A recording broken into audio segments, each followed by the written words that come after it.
Savoir distinguer chez soi ou chez quelqu'un de proche la colère de la frustration, c'est hyper important. Le risque de les confondre fait que nous n'avons pas la bonne réaction parce que nous n'avons pas la bonne lecture de départ. C'est une des marottes de ma femme, c'est quelque chose qu'elle aborde très régulièrement dans ses accompagnements. Je suis obligé maintenant dans cette vidéo d'utiliser une image, c'est un dessin que mon épouse utilise pour illustrer effectivement cette différence. Alors, comme vous le voyez, cette image commence par le dessin d'une maison, et donc cette maison représente l'individu, la personne, dans toute son identité. Normalement, si tout se passe à peu près bien au cours de notre vie, autour de notre maison, pour délimiter notre terrain, je dirais même notre territoire, nous avons pu mettre des bonnes barrières de protection, comme vous pouvez le voir sur le dessin.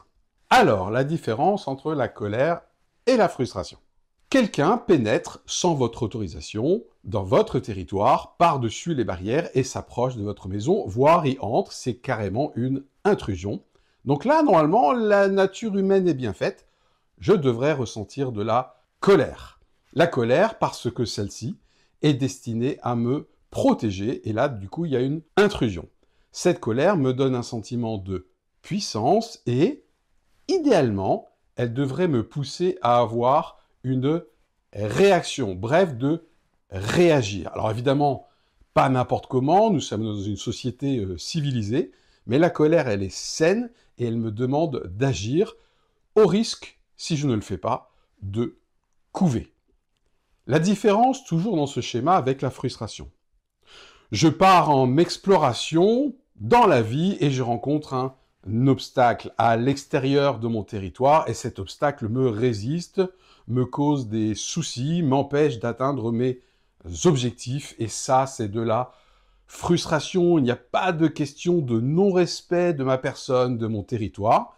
C'est simplement la vie qui met devant moi une limite qui m'embête et du coup qui génère de la frustration et celle-ci, contrairement à la colère, s'accompagne d'un sentiment d'impuissance et idéalement, alors que dans la colère, normalement, je devrais réagir, me positionner, dire non, dire stop, par exemple, dans la frustration, eh bien, les modes de réaction normalement conseillés seraient soit je lâche prise, soit je revois mon objectif compte tenu de cet obstacle, soit je garde mon objectif, mais je change ma manière de l'atteindre.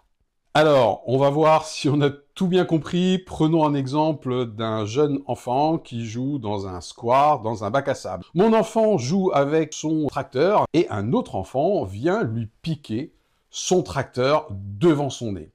Mon enfant ressent de la colère, donc même si je vais lui recommander de ne pas se venger, évidemment, sa colère, elle est normale. Il y a une intrusion, on est venu lui piquer son tracteur. En revanche, si mon enfant va aller voir d'autres enfants qui jouent pour leur demander de jouer avec eux au circuit avec des billes par exemple, et que ces enfants ne veulent pas jouer avec mon enfant, eh bien celui-ci va ressentir de la frustration, c'est pas qu'il n'est pas respecté, ça devrait pas être de la colère, c'est de la frustration, et en ce cas-là, bien sûr, avec mon aide, il faudrait qu'il abandonne, tant pis, qu'il essaye de trouver peut-être d'autres partenaires de jeu, ou qu'il revienne peut-être un petit peu plus tard, peut-être avec une autre stratégie, pour se faire intégrer dans ce groupe.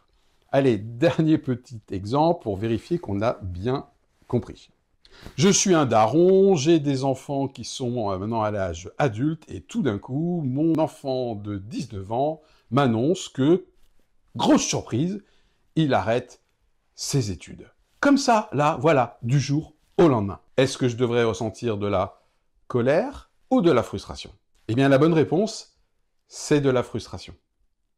Et oui, en effet, mon enfant, a priori, ne piétine pas quelque chose chez moi. En revanche, je me coltine sa liberté de choix, même si je trouve ce choix crétin, eh bien, apparemment, c'est son choix, et donc ma frustration est importante parce que je me coltine en tant que daron l'impossibilité d'avoir un contrôle, une mainmise totale sur les décisions de mon fils, et je dois même le laisser prendre une décision qui apparemment, selon moi, n'est pas bonne pour lui.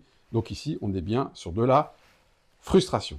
On récapitule, il est très important de distinguer la colère de la frustration, parce que les deux ne s'accompagnent pas du même sentiment. Le sentiment de puissance qui est normal, qui est sain dans la colère, le sentiment d'impuissance face à un obstacle, c'est le cas de la frustration. Et idéalement, en distinguant bien les deux, je vais adopter la bonne réaction.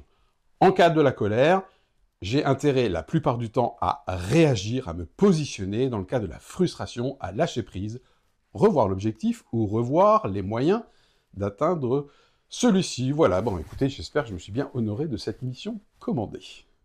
Qu'est-ce qu'il y a? Il me cherche le petit papa! Allez viens, je t'attends!